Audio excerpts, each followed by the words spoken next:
Lamine Yamal, la jeune pépite montante du FC Barcelone, a récemment été au centre de l'attention pour une raison un peu particulière.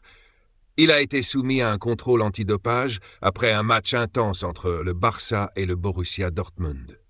C'était le mercredi 11 décembre 2024 au Signal Iduna Park en Allemagne, lors de la 6e journée de la Ligue des Champions, dans sa toute nouvelle formule.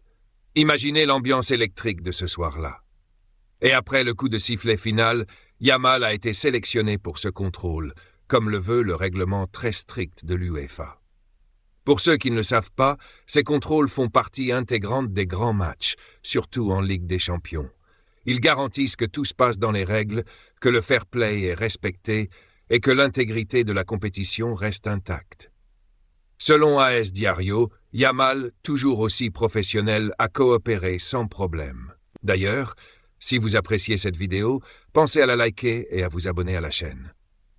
Et en parlant de grands joueurs, saviez-vous que Kylian Mbappé a été élu joueur français de la saison 2023-2024 par France Football? Oui, il a conservé son titre, mais de très peu. Seulement 5 points le séparent de William Saliba. Mais attention, ce choix n'a pas fait l'unanimité. Par exemple, N'Golo Kanté, fidèle à ses convictions, a donné ses 5 points à Saliba, sans inclure Mbappé dans son classement. Et Karim Benzema, toujours aussi direct, a choisi Eduardo Camavinga, Bradley Barcola et Saliba en tête de son top 3 dans cet ordre. Pourquoi? Eh bien, selon l'équipe, Benzema et Mbappé ne s'apprécient pas vraiment. L'ancien capitaine du Real Madrid nourrit une profonde inimitié envers son ex-coéquipier en équipe de France, a indiqué l'équipe. Une rivalité qui ajoute une bonne dose de piment à cette histoire déjà fascinante.